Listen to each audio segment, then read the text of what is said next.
Well, we can get started by saying welcome and thank you everyone for being here tonight, and really want to thank Sacred Sun Cooperative Farm for sponsoring tonight's event. And I'm going to turn it over to Leslie so that she can introduce our speaker this evening. Sure. Everybody, I'm assuming that you can see all three of us. So you can see Nick Speed, and he's just an amazing human that I am blessed to work with a few hours a week with MEEA. And then he's got Ujima, which is a nonprofit that you're going to learn about tonight. That's his passion project, and he just does a lot of great stuff. And I'm thankful that he's with us here in MEEA. He's been working with us, for about 5-6 months now. Not a real long time, and very part-time. So, I'll take all I can get. Thank you so much for doing this tonight, Nick. Awesome. Well, yeah, thank you, Leslie and Laura, for the opportunity and the platform just to share a little bit about my story. I'll get my presentation queued up. If y'all won't mind giving me a quick second. Oh, update your browser. Let's see. Well, that is an unfortunate message. You want, do you by any chance have a link? Like, is your presentation on Google Drive? It's on Canva. And so I was just sharing the web address. So I can send that to you really quick. Okay, that sounds great.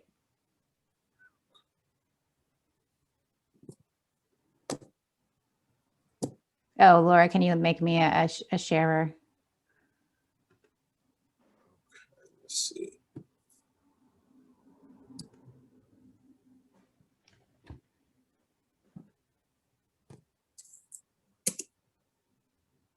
Okay, Leslie, I just sent you the Canva link. Okay.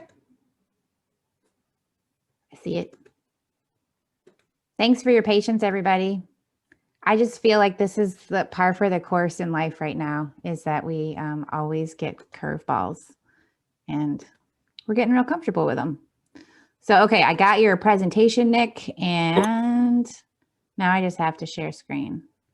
Okay, cool. Okay, hold on.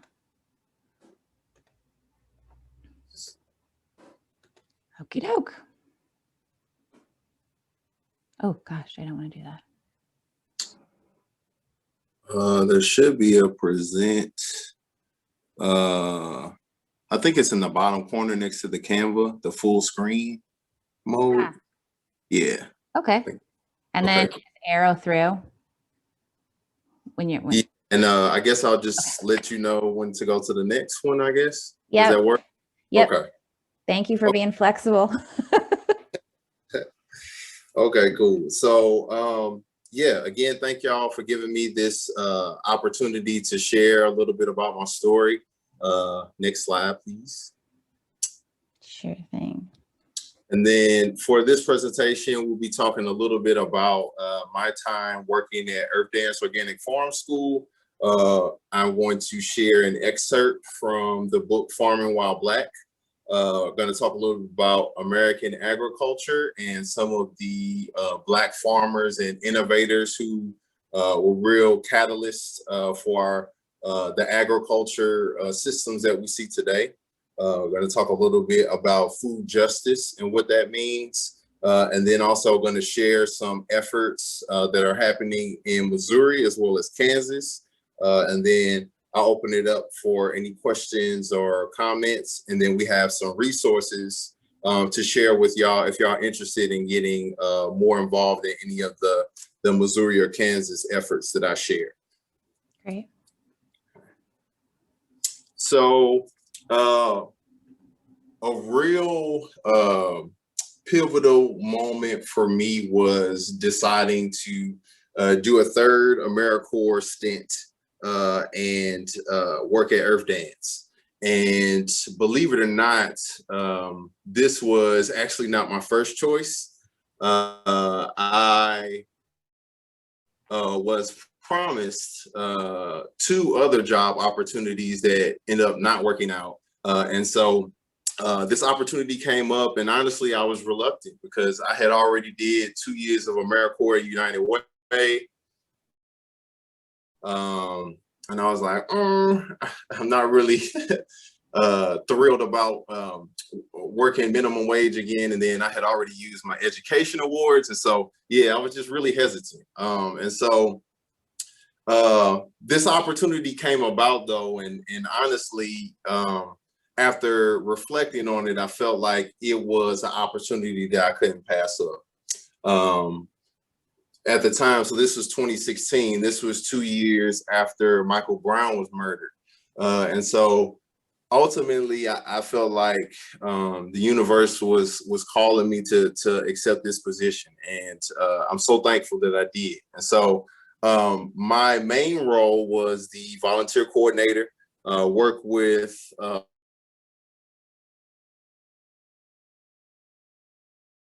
garden tours. And during this experience, I would say my most memorable moments were when I got an opportunity to lead the field trips as well as youth programming efforts. And so for me, I thought that it was really important, one, being a Black man, to be able to share in what I was learning. So many amazing people that worked on the Earth Dance staff who taught me so much, and it was very much me learning on the fly. It was my first time working on any type of farm or garden in any large capacity, and so it was really an eye-opening experience. And so for me, seeing Black kids running around the farm, tasting fresh herbs right out of the ground, getting their hands in the soil, feeding the chickens, was such an amazing experience for me. I got a chance to work with Easter Seals Midwest and work with folks who had developmental disabilities. And so seeing them engage in the farm and doing projects around the space, and just seeing their moods change and them light up, you know, for me, I thought was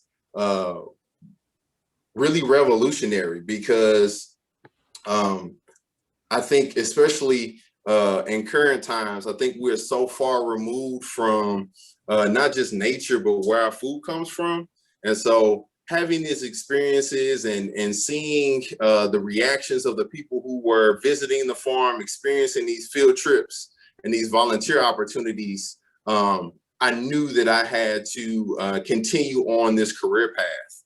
I didn't really know what that looked like at the time, but eventually I kind of found my way. And so that kind of leads us into the next slide. Oh. And so after I left Earth Dance, I started doing direct education at another nonprofit called Gateway Greening. And I was able to work with hundreds of students in the St. Louis Public School District, mostly elementary school students, pre-K through 5th grade, but really loved engaging with those youth. And during this time, shout out to my mother-in-law, she got me this book, Farming While Black. And I never forget going through that introduction and literally getting chills. And the author, Leah Pennaman, who I'll talk a little bit more about later, phenomenal individual. And so it was really amazing to see someone who was so much smarter than I really articulate what I had been feeling in my spirit for so long.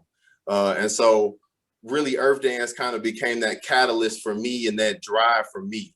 So, you know, this quote right here really encapsulates why I do what I do. It's the reason why I started Ujima.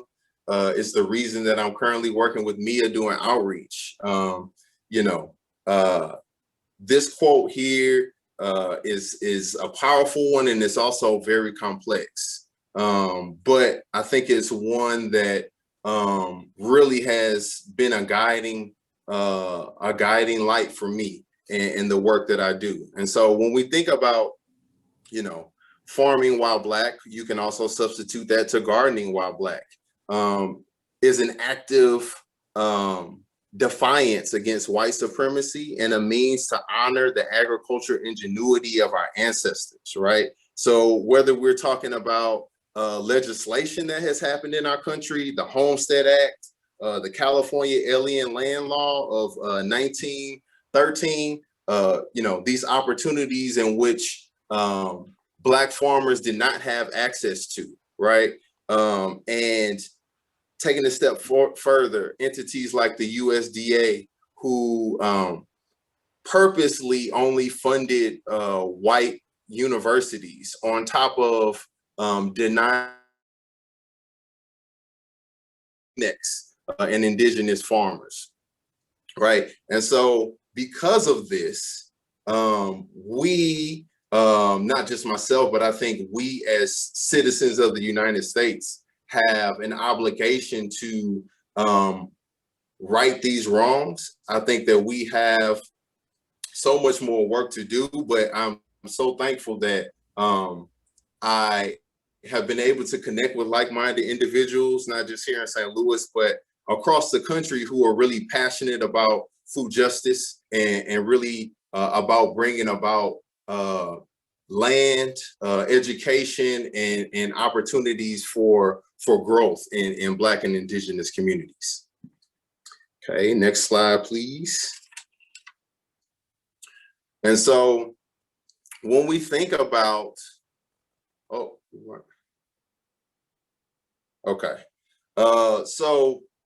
when we think about American agriculture, for me personally growing up,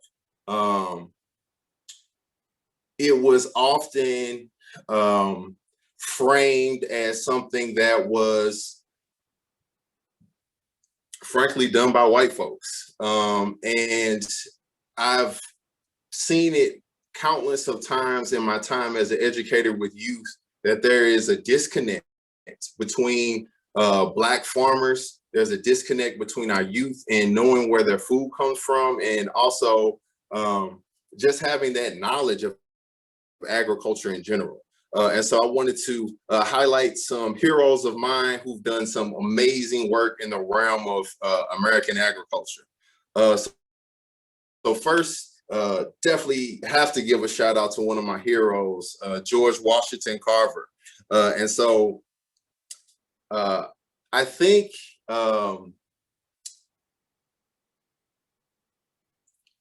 I will say that I get really frustrated at the lack of celebration for George Washington Carver, because he meant so much to not just Black farmers, but to American agriculture in general. And so just thinking about how much of a talented individual he was. So not just a farmer, but a scientist and a painter, an intellect, just really phenomenal. And just to give you an example, so story time. In the late 1800s, the United States, specifically the American South, was responsible for 90% of the world's cotton. And so once the early 1900s hit, it was very apparent that cotton was not going to be a sustainable crop. So for so long in American fashion, we realized that cotton is going to make us a lot of money. And so all we did was focus on making the money. And so the reality is nature doesn't care anything about money. It doesn't care anything about capitalism. And so what happens is you had these large monocrop farms with hundreds and hundreds of acres of cotton, which became prime real estate for pests. like the boll weevil. And so these pests began wiping out cotton farms all over the South. And so George Washington Carver had the ingenuity to take a step back, and it was like, well, you know, this cotton isn't really good for the soil. It's soaking up all the nutrients. And so instead of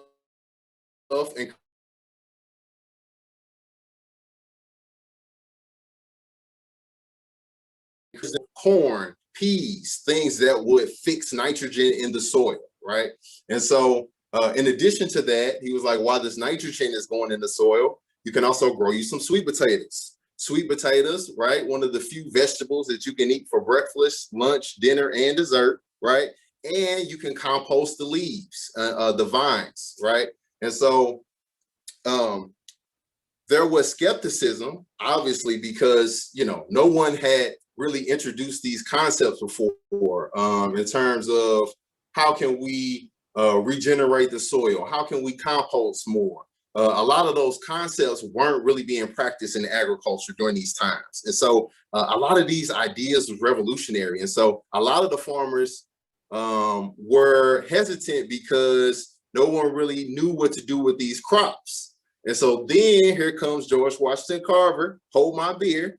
I have hundreds of products for y'all to use from these crops, from milk to flour to ink to dyes to synthetic rubber to vinegar to molasses, right? Even postage stamp glue, right? So all of these inventions just out of these products made it sustainable for Black farmers in the South, right? So back then, there weren't a lot of options for employment for Black people. It was either farming or you some type of custodian or some type of cook or some form of fashion, right? And so by coming up with all of these amazing products and introducing these concepts of environmental stewardship really changed the way Black farmers were growing and really kind of revitalized that economy in the American South.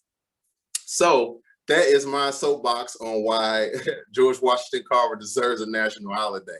But yeah, phenomenal individual who has so many different amazing impacts on agriculture here in this country. The next person I wanted to highlight, so Booker T. Whately, so the gentleman on the in the top left corner. So when we think about the CSA, or the community supported agriculture, so that was started by Booker T. Whately back in the 40s and 50s. He started the Clientele Membership Club, in which individuals who were farmers could have a sustainable way to earn some income as well as get fresh produce to the community. So individuals would sign up for this membership and they can actually show up to the farm and actually pick the produce themselves. And so things like CSAs are huge parts of our food systems that exist today. But I think that Booker T. Whately definitely doesn't get the recognition he deserves for the innovative programs that he developed back in the day. So in the bottom left corner is Leah Pennaman, who I read the quote earlier. She is the author, obviously, of Farming While Black. She's also the co-founder of Soul Fire Farm, which is in New York. She has been a food activist for at least 20 years, done amazing work in terms of honoring our African and indigenous ancestors, incorporating their farming practices, and then also exchanging this knowledge and imparting on our youth. And so they do some amazing things out there. It is on my bucket list to go visit them once we get out of this pandemic, for sure. And then at the top right, we have Karen Washington. So she actually happens to be on the board of Soul Fire Farm. She's also the co-founder of Bugs, which is the Black Urban Growers Society. And so she's done some amazing things on the East Coast, more specifically in New York. She's founded garden coalitions, farmers markets in the Bronx neighborhoods, bringing about fresh produce and education and training to those areas. She also was a James Beard Award winner in 2014. So phenomenal individual who's done amazing food justice work. And then in the bottom right corner, Frederick Jones, you all may not be familiar with this gentleman, but I'm sure you all have been driving on the highway and seen one of those huge Walmart refrigerated trucks. And so the Walton family and everybody at Walmart owes a kudos to Frederick Jones, because he established and patented the first refrigerated truck. And so this was a game changer, because this allowed us now to have fresh seasonal produce year round. This gave us the ability to ship food overseas. And then this also opened the door for frozen foods, for supermarkets and container shipping as well. And so phenomenal, amazing individual that has had a lasting impact with his inventions. And so, yeah, these are just a handful of individuals who have had a profound impact on agriculture. And I think that they need to be celebrated. You know, a lot of the creativity and innovation has come from Black and Indigenous and Latinx communities, and in these agriculture spaces, we need to make sure that we give them flowers, especially the ones who are those ancestors that are still with us. So with that being said, next slide. So when we're talking about food justice, I think that it is very important to consider language. So I'm sure most of us here today have heard the term food desert before. And I think the food desert, when we say food desert, I think that it unfortunately gives us the unconscious framing that, you know, these food deserts are things that are naturally occurring, and things that unfortunately just exist. And so I think that it also creates a have and a have-nots dynamic. And so personally, I have chosen to start using food apartheid. I think when we use that phrase, it speaks to the intentionality of segregation, as well as destruction of Black and Brown communities. As I gotten older, I realized that the impoverished areas in the greater St. Louis area, you know, all of them look very similar. You know, they typically don't have a lot of access to fresh food. You know, growing up, you realize that, you know, these supermarket chains, they will only go to certain neighborhoods, right? And it's the unfortunate reality, right? And so for us, or I think as a society, I think we just need to be real intentional about our language, and then also do what we can, right, to fix some of the plagues in our societies. And so obviously I don't have all the answers. I wish I did.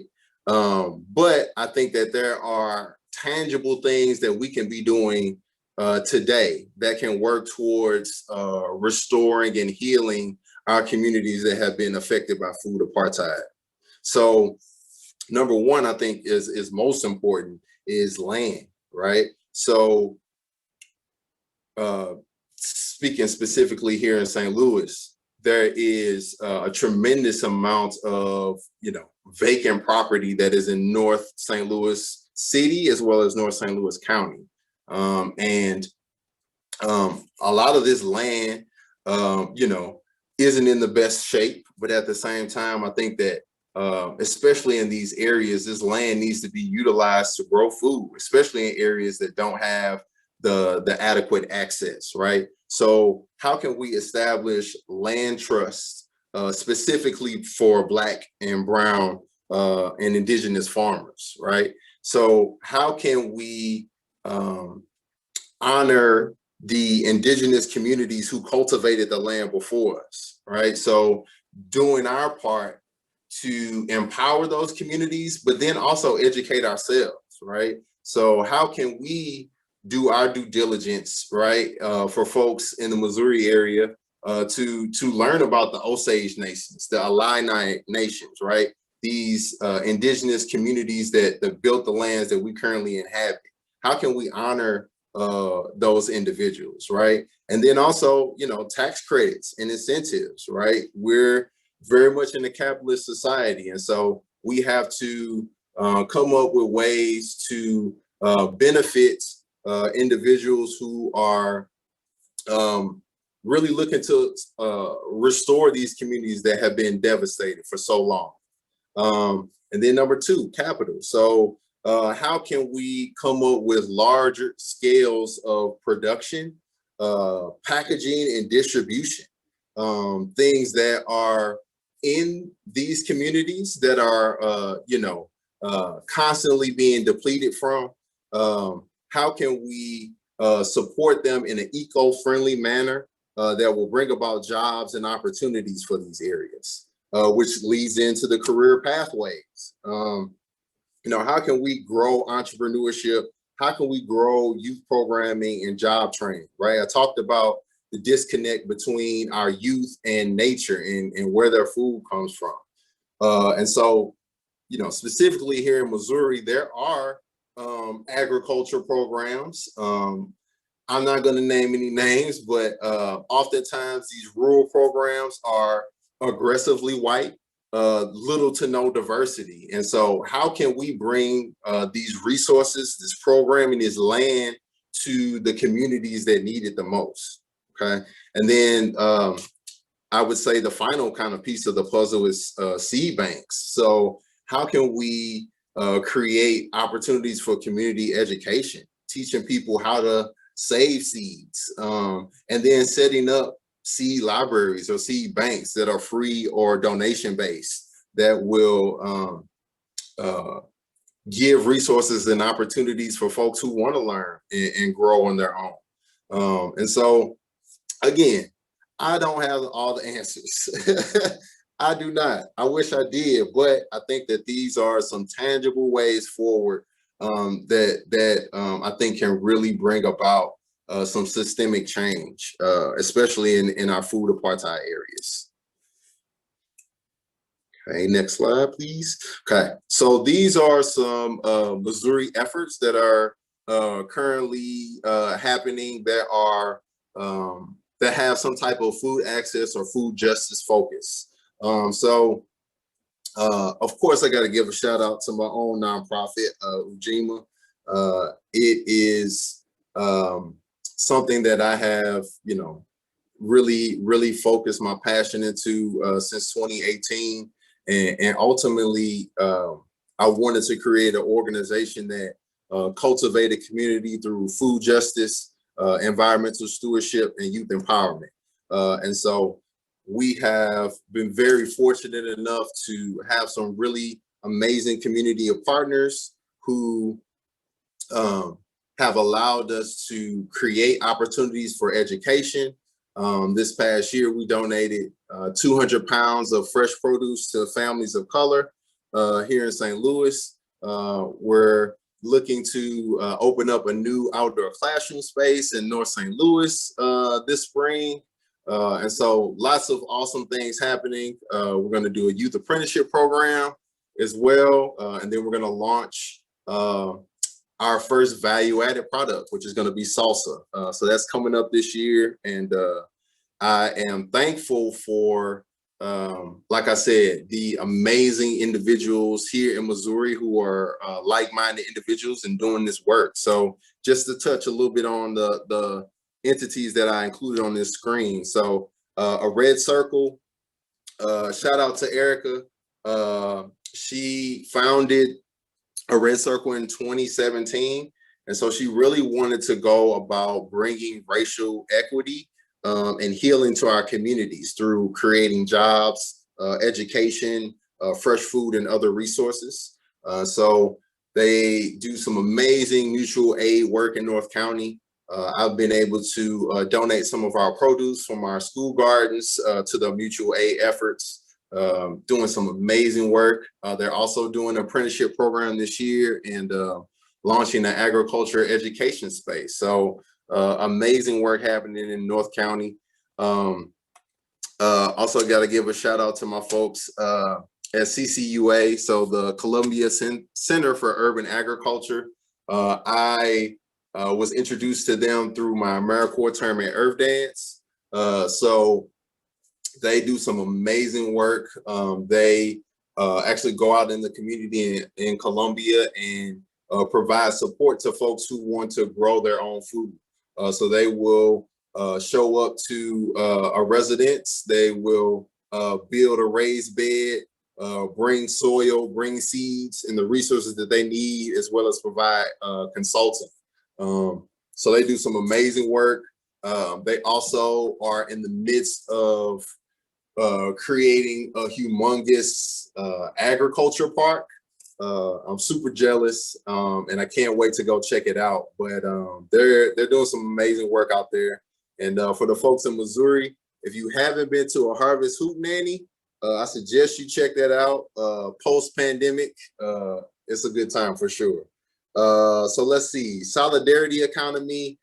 Shout out to Julia and all the folks there. So they are a really cool community organization that kind of really rejects the systems that have been oppressive to us. So white supremacy, capitalism. And so they have been really creative and thinking outside of the box in terms of how can we support each other as a community. They do some amazing mutual aid efforts. I want to say 200 families were able to get fresh produce from them last year. And so they do some really incredible work, and looking forward to partnering with them more this year. So Hayru Urban Farming, shout out to Tyran, and they are doing some amazing work also in North St. Louis City. So they are working towards creating sustainable food options for the Black residents in those cities or in that particular area. So he is working towards launched it already last year, but community shared agriculture. So an opportunity for folks to get fresh produce throughout the year from his efforts. He's doing some really cool collaborations with some local restaurants and caterers. And so doing some amazing work, and just love to see it. Unfortunately, I have to share a sad story about Take Root Cafe. So I met Sarah, the founder, oh gosh, this had to be 2018 maybe. Amazing individual who was really passionate about the idea that folks deserve access to food, but she's also really passionate about organic food. So she had some connections with organic farmers in Kirksville and was able to create a nonprofit cafe that focused on donation-based or pay-what-you-can meals. And so unfortunately, they had to close during the pandemic. I hope that they can find ways to bounce back, but you know, that's unfortunately the reality of the situation that we're in. Even though there's some amazing work happening and there's people who really care, you know, a lot of times unfortunate situations happen, and the resources and support isn't always there. But much love to the folks out in Kirksville. I hope that they can find a way to take root back for sure. And then last but not least, Lincoln University. They're a historically Black university in Jeff City. I've, over the past few months, have gotten really cool with Miranda. She is the small farm specialist, and she does incredible work. So not only is she the founder or co-founder of Urban Buds Farm in St. Louis, but she also works with over 30 Black farmers here in Missouri and provides support to them, does consulting, gets them grant opportunities, get them educational opportunities, and just really doing some amazing work. I've gotten a chance to chat with her, and she's been helping us get our new outdoor classroom space together, and just doing some amazing work out there. And their entire extension program is doing some really good work. Okay, and so I will be honest and say that I don't know much about these organizations outside of, just checking them out on social media and checking their websites. Shout out to Laura for sharing these Kansas efforts. But I'll just go through them quickly and just share a little bit about what they do. So Grow in Allen County, they're working to increase access to affordable, nutritious food. And then we have the Sunrise Project. They're based in Douglas County. They're working to provide space and opportunity for education, food, and social connections. Then we have Cultivate KACEE. They're a nonprofit that is working to grow food, farms, and community sustainability. Then we have Live Well in, I believe that's Geary County. They're working to develop a community-based strategy that promotes health and wellness in their region. And then Nourish Together, which is based in Raleigh County and Manhattan, Kansas. They are a group that advocates and works to sustain accessible, healthy, and local food options for the area. So just a little bit about some Kansas efforts happening. I don't know how we'll do this, but I have some resource pages, not from just Kansas, but from Missouri as well, if y'all are interested in connecting more with those organizations. Yeah, we'll figure out how to get this to y'all, but yeah, these are some amazing like-minded organizations that are doing some really powerful things. Yeah, there's definitely lots of more work to do. So excited to see folks who are passionate and really going about change and really healing and restoring these communities that have been devastated for so long. Okay, next slide, please. Okay, well, I guess that's it. Any questions or I'm comments? sure there will be, because that was awesome.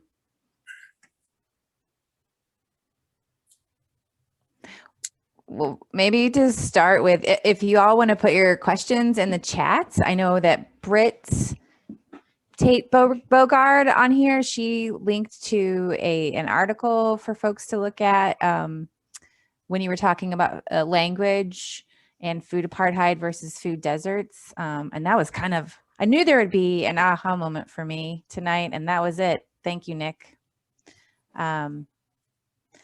Yeah, put your questions in the chat for Nick. I too wish you had all the answers.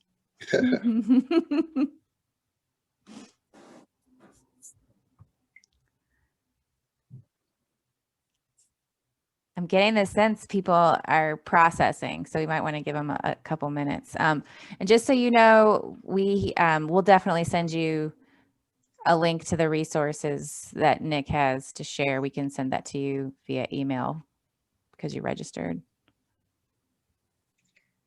Oh, here we go. Questions. From Britt, do you have any children's book recommendations for young students of color? Oh, that's a great question. I can't think of any off the top of my head, but Britt, I got your contact information. I'll be sure to follow up with you. Maybe one resource we can share is that I See Me is a bookstore that's located here in St. Louis, and it's really all for, I mean, it's founded on that mission is so kids can see themselves, kids of color can see themselves in books. So I See Me, if you Google that, you can order books online there. Laura, feel free to jump in with questions if you see them. Oh, and Laura has a question. That's the other Laura Downey, but yes, I would love to know more about how Ujima got started. Yes, please. Yeah. Okay. Yeah, so I started Ujima in 2018, and we actually started off kind of operating as a nonprofit cafe. So much like Take Root, I also am a firm believer that access to fresh, nutritious food is a human right. And so I wanted to create opportunities for folks to have a quality meal, to connect with community, but didn't include the economic barriers to fresh local food. And so we started doing pop-up events and gained a lot of momentum. And we, at one time, were looking to pursue a food truck. And then the pandemic hit. And so we had to reset on a lot of levels. And during this time, I was still working at Gateway Greening and was managing the school gardens at Clay and Columbia Elementary. And I knew that the need was there, especially in the pandemic. And so I literally started reaching out to folks and families of color on social media. And we literally set up a monthly produce giveaway. Folks would either come to Clay and pick up a produce, or we would drop it off to their home. And so, that just came out of me seeing where the need was, having all of this produce in the garden and wanting to make sure that it didn't just go straight to the compost bin. It went to individuals and families that really needed it. In the midst of that, I wanted to create products. I wanted the organization to, not just have an additional revenue stream, but I wanted to create value-added products that were as much as possible made in St. Louis and made by St. Louis, and things that were made for St. Louis. So we teamed up with the local chef, and so we're working on launching our salsa later this year. And then just me being an educator by trade and realizing that we were learning so much as a team, how can we impart this knowledge onto the next generation? And so that's how the Youth Apprenticeship program was born. And so we wanted to have high school and college students not just helping us make these products, but how can we teach them more about culinary? How can we teach them more about agriculture, entrepreneurship, right? Because especially here in Missouri, the agriculture is a $1 billion industry. And so there are so many different career paths that one can take. And so I wanted to bring about those opportunities for youth and marginalized communities. And so, yeah, it was really just a combination of me wanting better in terms of food access for Black and brown communities, wanting to take better care of the planet, and realizing that there were communities that were affected by environmental racism, but then also bringing in the education. Like, how can we bring the next generation into this? How can we connect them back to nature? How can we get them back into the soil and learning where their food comes from? So That was it in a nutshell. Like I said, so grateful to connect with like-minded individuals, not just here in the region, but all over the country who want better for our society. And so, yeah, long story short, that's how Ujima came about. Can you tell everybody what Ujima, where the word comes from? Yeah, for sure. So Ujima is a Swahili word that means collective work and responsibility. It's also one of the 7 principles of Kwanzaa. And so when I think about us really getting rid of the things that plague our society, from white supremacy to food apartheid to poverty, these issues will only be solved if a collective of individuals, believe in something bigger than themselves. And so I think it really encompassed what I was trying to do with the organization. And yeah, definitely made my grandma smile, because she made sure that we knew about Kwanzaa growing up, for sure. Nice. Well, there are quite a few questions coming in, and people are throwing some resources in the chat. So everyone, yep, if you think of resources to share, please throw them in the chat, because we'll save it and we'll add them to our list of things we're going to send you. Here's a question from Sarah.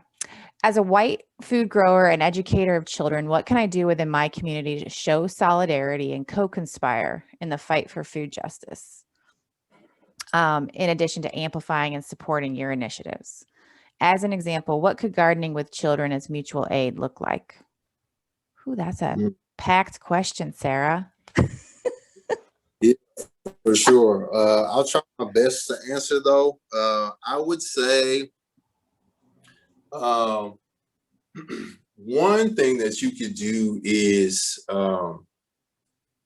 locate the Black and Indigenous folks in your community that are already doing this work, and find ways to plug in and support them, whether it's volunteering or providing monetary donations. I think that's a place to start. I think continuing to educate yourself. I would highly recommend checking out the book Farming While Black. It is it's definitely a robust book with lots of knowledge, but I think that it also has a lot of tangible, practical information. So, for example, there is a chapter that talks specifically about white individuals and organizations that wish to become more diverse and inclusive in agriculture spaces. And so, yeah, I would definitely recommend checking that book out.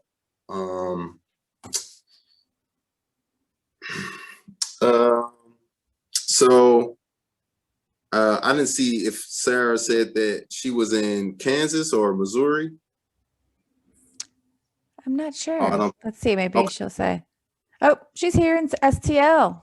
Oh, perfect. All right. Okay. We'll follow that trail of breadcrumbs on that one slide. Yeah, perfect. There are so many amazing efforts happening in St. Louis that you can plug into. If it's not Ujima, I can get you connected with Solidarity Economy or a Red Circle. Yeah, for sure.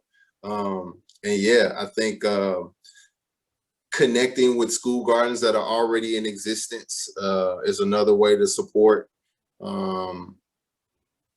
Yeah, those are the initial thoughts that come to mind. And the question about mutual aid, let's see.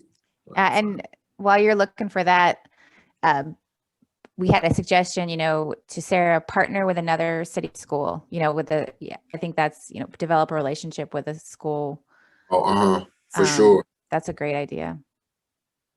For sure. And yeah, so what could gardening with children as mutual aid look like?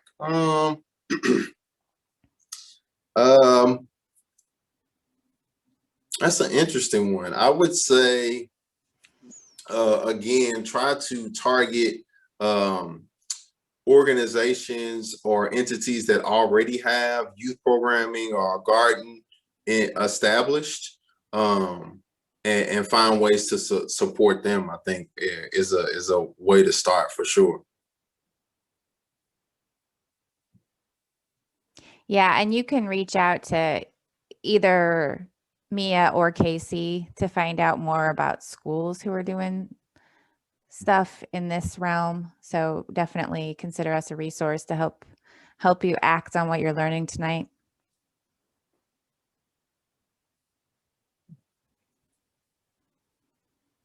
So I see another question, Nick, from Paige. What would you say is the best way for us as environmental educators to make an impact on fighting food injustice? I would say, don't be afraid to have those uncomfortable conversations, especially working with youth. You know, because there is that disconnect between nature and where their food comes from. I think that there are, you know, a lot of stereotypes, I think, that come to mind. And one of the unfortunate things that I had experienced in my time as an educator was specifically Black youth referring to the work that we were doing in the garden as slavery. And so that was really difficult for me because it is, you know, far from the truth. And the reality is African and indigenous communities, their agricultural ingenuity was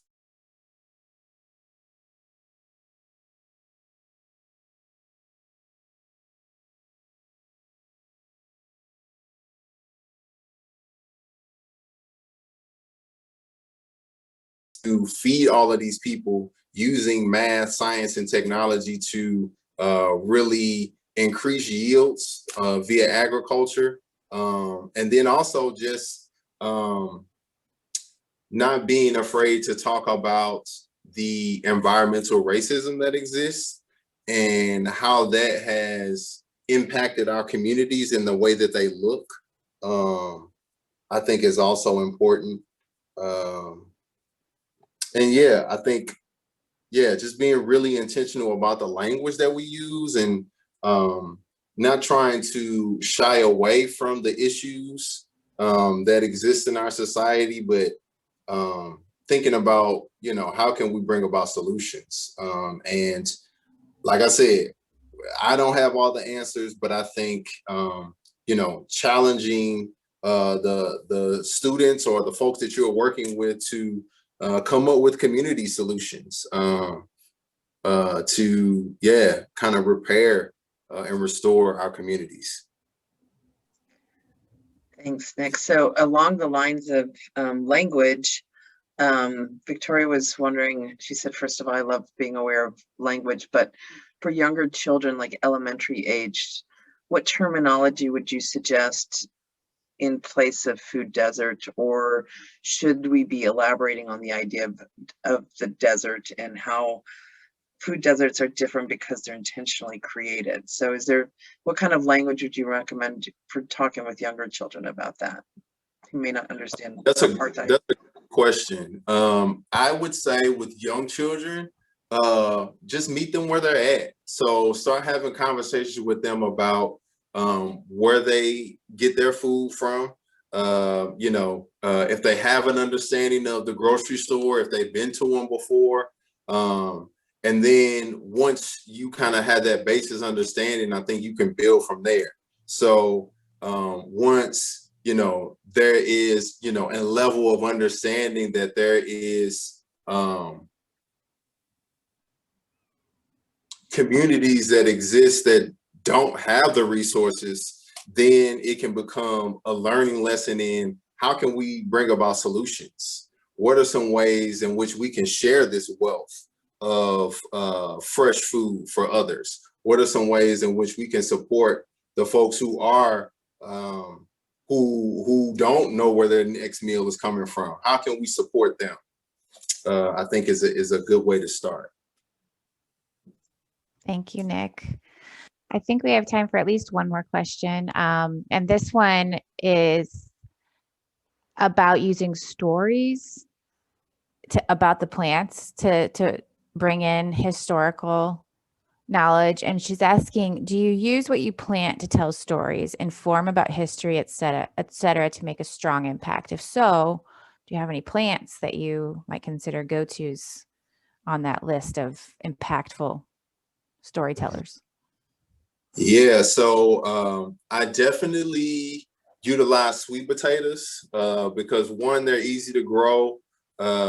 Two, kids love harvesting sweet potatoes. And then three, it's always a way for me to weave in George Washington Carver and how he had such a tremendous impact on agriculture.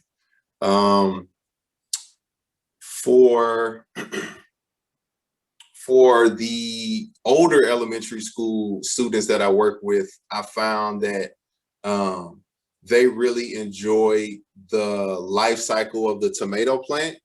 So from taking the seeds and starting them off in little cups and then transplanting them outside, and then when they come back the next school year to see these huge tomato bushes, I felt like they really enjoyed that experience. I didn't necessarily connect a lot of stories with tomatoes, but I made sure I did talk about the importance of companion planting and how just like we have friends, plants also have friends that they like to live and grow with. And so, yeah, I'm trying to think if there were any other like stories that I weaved in. I'm sure there were, just can't think of them at the moment. That's all right. This is great. Well, in case you haven't seen the chat fully, you'll see it later, but just a lot of great affirmation for you, Nick, and appreciation for the information that you've shared and the journeys that you may have set a lot of people on tonight. So thank you so much. This has been awesome. Awesome. Well, yeah, thank y'all for having me. And yeah, I guess we can figure out a way to get the resource guides to people. Yes, we'll send that. We've got registration lists Okay, cool. that we send everybody the links on. So yes, for sure. And it sounds like a lot of people want the recording. So this may go viral. Thank you, Nick. Thank you everyone for showing up on a Tuesday night. I don't know about you all, but I feel way more energized than I did at 6:55 than at 7:55. So thank you so much, Nick. Yes, thank you, Nick. We appreciate it so much. Good night, everyone.